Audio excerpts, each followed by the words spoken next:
Genghis Khan, Genghis Khan, Genghis Khan. Fun fact, it's not the right way to pronounce Genghis Khan, it's actually Genghis Khan. Yeah, he's the big Genghis.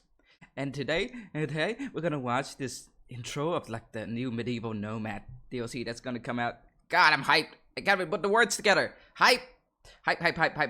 We're gonna check out two videos. First is the short introduction, and then the one with Koifish, which is even shorter. But I love Koifish. He's great. Oh, the throat singing. In the 21st century. Wait, no, I forgot. Okay, pretend that didn't happen. I'm a professional. This doesn't count as scuff. We don't tend to live in fear of the danger of nomadic invasion. Yes, we do. We call them immigrants. But there was a time when for so many societies, the cry, the nomads are coming, was a permanent source of fear. Verb. In the great grasslands of Central Asia, there were many nomadic peoples that rose to create enormous civilizations. The Mongols, the Seljuks, the Huns, among others. The Kipchaks. The dangers of steppe invasion were a permanent source of anxiety. The Gypsies. And this forms a crucial part of the history of this continent. Oh man, I always wanted to go to Mongolia, but I heard that it's kind of boring once you went and see the riding and the wildlife of the steppes. There's nothing much else to see or do. Well, that and the big Genghis Khan statue. Also, one of my family friend, went there, ate their barbecue, and got food poisoning. So, let's just say it's not exactly on top of my list, but it does look very pretty here. Migration underpins so many aspects of the nomadic way of life. Moving from summer to winter grazing grounds, always making sure that your animals are fed. This is the key building blocks of the nomadic lifestyle, but it goes a lot further than that. Sheep. Because your animals are not just food, pretty. They're also textiles. They provide bone and sinew and horn, materials that can be used to make instruments, weapons, and of course the tents you live in as you move from area to area. They're basically everything. Mongolia at the time of Genghis Khan was a He said it right. He said it right. mixed society. There were lots of nomadic peoples, but also in the thick forest belt to the north there were also many forest peoples who lived a very different way of life. But over time, Genghis Khan welded them together into a great empire, and in that process, the Mongols acquired many practices, many customs, many traditions that were drawn from the agricultural peoples that they conquered. Picture the scene. As far as the eye can see, you can see rolling grasslands. And across those grasslands are thousands of wagons carrying the tents and goods of the Mongol civilization. You've got millions of animals that form the basis of the Mongol way of life. According to some visitors, so much barbecue. They took several days to cross. But this enormous logistical operation, this fell in large part to the elite women of Mongol civilization. That makes While sense. the men were off fighting and hunting, it was the wives of the leading Mongols. They were the ones who made the Mongol civilization, the Mongol wagon cities, operate and function on a day-to-day basis. So it's important to get a good wife. Wife good. The nomadic peoples of Central Asia have often been described as invaders or warriors. And this is not surprising because often it was in those attacks or conquests that they made their mark on global history. True. But for centuries, many nomadic societies went from one area of grazing to another, leading fairly peaceful lives. But these are societies that raised their children from a very early age to ride, to shoot, to hunt. Makes they sense. need these skills for their daily life, but they all have military applications. The Mongol army was quite sophisticated in the way it was operated. It comprised of units of 10 soldiers, and then 10 of those units would make a company of 100. 10 companies would then make a regiment of 1,000, and then 10 of those a battle group of 10,000, known as a two-men. You see, it should be like a nice even number like that, like 10. Not like the Romans, how they did with number 8. Ugh. And this is one of the secrets of the Mongols' success. But as the Mongols conquered other groups and civilizations, Often they would require defeated soldiers to be filtered into this system. And should you desert, then you would do so knowing that your entire unit of 10 would be executed because of what you've done. So basically you've got to fight, whether you like it or not. And so a dynamo develops, whereby the Mongols become more and more effective, and the fear this spreads means that many of their opposing armies are backing away from the confrontation before it's even started. Makes sense, makes sense. I mean, throughout history, generals always fight battles they can win, and if they know they can't, well, go back. Genghis Khan had a very hard childhood. He and his family were repeatedly attacked, and at one point his wife was kidnapped. And these experiences seem to have shaped him as an individual. Because always throughout his career he was continually seeking to expand, to conquer, to build his territories. Perhaps he was looking for that sense of security that he hadn't had as a child. Is he really trying to do like what's the word? Psyop? No, not psyop. Figuring out the psychology behind Genghis Khan. Constantly expanding, constantly making alliances, and looking for new ways to build and make his empire more effective. The Mongol Empire. There's the famous statue that I talk about. Sponsored by one really rich oil baron out there in the middle of nowhere, and he just decided, yeah, let's make that. Let's just build that. Well, you can see the little tourist on top of the horse. Cute. His campaigns were often very brutal, but they were successful. And success breeds momentum as more and more people come on board and side with the Mongols because they can see the way that the politics of the region are going. Also, many defeated societies were required to supply troops to the Mongol army. And so with every victory, the Mongol army became bigger and bigger, building a dynamo that would lead to the expansion and conquest of so much of Eurasia. On many dynamo is a good word, because I would have used something like a domino effect, but that's not very accurate. It's more like rolling down the hill, really. It's like when it's like a snowball rolling down the hill and just slowly gets bigger and bigger. Snowballing. I could have just said that. God. Occasions in the history of the Mongol Empire, the Mongol leaders gathered together for a great council or assembly, and these were known as Kurultai. But perhaps the most famous of these councils were those held to decide upon the succession.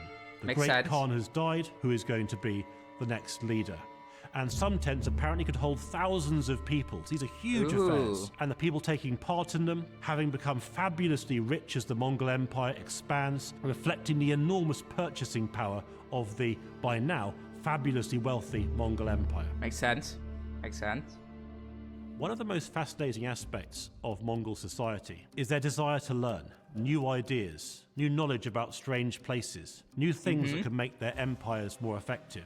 And you could say about the same about Romans. A lot of what they have, they adapted very quickly from their enemies. Even their bureaucratic society and a system that is taken from, I believe, the Greeks. Yeah, I think it was the Greeks where they steal that from. Their sword, they stole it from Liberians down in Spain. The Pilum, they pretty sure they stole it from somewhere around the east. I forgot. But yeah, they were very quick to adapt, and that's what makes them so powerful as an empire. And the Mongols about that is the Mongols is similar but they were also very open-minded. The Romans, they believe in Roman superiority. The Mongols, I believe they also believe in that. They were also very open to let people, keep part of their culture as long as they cooperated. Actually, they let them keep most of it. So when the Mongols invaded China, they began to recruit Chinese siege engineers, addressing a deficiency in their warcraft. Yeah. But later on, they also began to gather intellectuals, scientists, thinkers, doctors, people who could bring knowledge to their empire. And for example, in the Middle East, the Mongols created a research institute at a place called Moraga. And what they wanted was for these intellectuals to come up with new ways to foretell the future, extend the lives of the Mongol leaders, and bring them victory in battle or empower their empire. During the course of the 13th century, the Mongols conquered Boost that technology. I wish I can in CK3. Oh my god, it's so annoying waiting 50 years to figure out how to make horseshoes. Conquered many different civilizations, from China to the Muslim world to parts of Eastern Europe, and in doing so they came to rule over many different cultures, religions, and as the years went by, the Mongol leaders in those different regions began to take on the aspect of those different cultures. The Mongol Empire in Persia begins to take on a very Persian aspect. The Mongols in China, their cities look much like the Chinese cities that they found when they first invaded. But of course, from the perspective of those who have been conquered, they're always Mongol invaders. Makes sense, makes sense. This is a world that no longer exists. There are, of course, still nomadic communities that graze their animals from one area of pasture to another, but the great nomadic empires, these are now consigned to history. Or at least history for the present, I should say. But there's so much we can learn from them. These are different... This DLC is gonna bring back the Mongol Empire. Why do...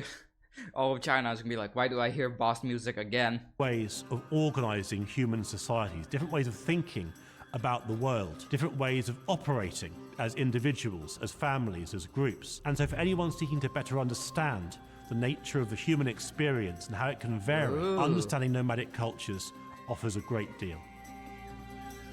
Oh hey Koifish, I was just talking about you earlier. I wonder how that's I could have sworn they showed a little bit of how different the court would be, but I would love to see like how different the culture and the family dynamic and society would be, just like how they just said. All right, now let's counter step overview, a quick overview with Koifish. I love Koifish.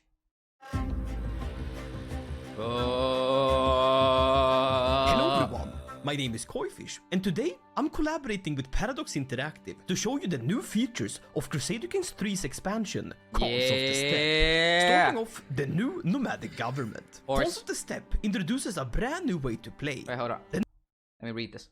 Can create catapan, can manually reinforce troops. Can only manually reinforce troops, like how adventurers can have to manually recruit more. Huh. Development in own counties are ignored. That's funny. Has herds. Can allow raiding for a okay, that's the same. Ooh, can recruit men at arms from tributaries. That's fun. You can like really mix and match with the best units in the game that way. Star Wars would raise armies. Oh, okay, that's scary. Ignore face arrangement. Okay, okay, that makes sense. No hostile county attrition while raiding in a great step. Makes sense. Army movement speed. Movement over land while raiding. Plus 10%. Can raise holding for gold. Okay, I'm pretty sure I told that before. Nomadic ruler raise county fertility to grow their herd. They use herd nomadic hordes, which can be upgraded to man without harm. Ooh, wait. They can use herds as a nomadic horde that can turn into men at arms. I'm a nomadic capital, yeah. Fertile land, yeah. So, nomadic horde. So you're telling me that okay, I think I get what they're going for. Herd is like a second currency that you can use to buy a horde, and then a horde can be upgraded into men at arms. I think that's what they're going for. A nomadic government. This system is all about movement, survival, and your people. So instead of constructing castles and cities, you upgrade your nomadic capital and manage your great and glorious herd. The herd is the source of all power in the steppe. I'm gonna turn this off real quick. Herd represent nomadic rulers. People flock to herd. Sheep, goats. Yep. Holdings counting. Yep. A fraction of herd get converted. Oh, a fraction gets converted into horde when a ruler raises their armies, and they can be turned into men at arms at a reduced cost. Once these armies are disbanded, remain horde convert back into herd. Interesting. So it's like levies, huh? Provide small trickle of gold can be used for currency a certain decision. Okay, makes sense. It replaces levies and taxes, and is what your vassals will offer you as tribute. As a nomadic ruler, you will use herds for everything, from upgrading your capital, paying dowries, and most importantly, increasing the size of your horde. Yeah. The nomadic government's version of levies. So So the nomadic horde is basically the levies. You can also spend it together with gold to Oh, look at those units. Step Raiders, Nomad Lancers, Tarkans, Heavy Horse Archers, Torch Bearers. That's like basically tribal siege. upgrade your horde regiments, letting you create specialized men-at-arms to fill whatever role you need, like horse archers for more damage and pursuit, or torch bearers for better siege capabilities. Your herd is also a measurement of your power, and you need to grow it larger to increase your dominance. The nomadic government's version of the Cumans. No, I've been playing nothing but Kingdom Come for the last month, really. 2 months. God, I only think about the Cumans now. The Cumans. They only show up like a few times, but the Cumans. crown or tribal authority. This is what's going to increase your domain limit, as well as giving you some other wonderful bonuses. It goes from weak all the way up to unrestricted, which lets you take the decision to become the greatest of all khans. But to grow a mighty herd worthy of a Khan, you need to make sure that your animals have enough green pastures to graze on. And that's where the new fertility system comes in. In Khans of the Steppe, every county in the steppe region has a fertility value, which your herd will reduce over time as it grazes and grows. And once that's depleted, your herd will stop growing, and if you don't migrate for greener pastures, it will slowly die.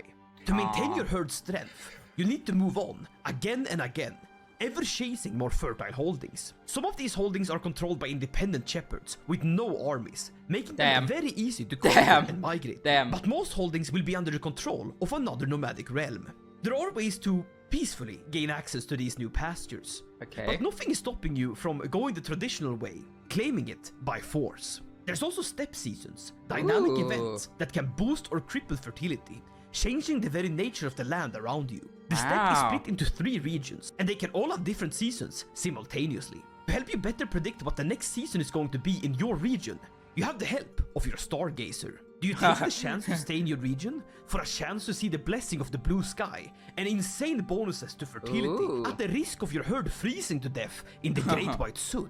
Or do you simply pack up your jerts and migrate your people to less volatile lands? That is up to you to decide. Khans of the Steppe also introduces tributaries, a new type of subject that is less rigid than regular vassals. They don't join your wars unless they choose to, and they can leave if they're no longer obedient. Obedience is a measure of loyalty that affects all of your relationship, from subjects to courtiers. It's based on things like opinion, traits, and hooks, and gives you an insight on how stable your nomadic realm truly is. Was that guy talking, but his masked lips were also moving? Is that supposed to happen? Damn, the Mongols really have great technology. You can gain these tributaries through wars, or by simply demanding them to become one. But for something a bit more equal, there's the new confederations. A flexible way for independent nomadic rulers to unite under one shared banner. The creator of the confederation becomes the liege, but succession is elective among all members and their heirs. It is a system that encourages cooperation, but constantly simmers with internal competition. There is so much more to discover in Khans of the Steppe, like blood brotherhoods, new events and decisions for Tengri and Mongolian rulers, a new dynastic legacy, and the list goes on. But that will be all for now.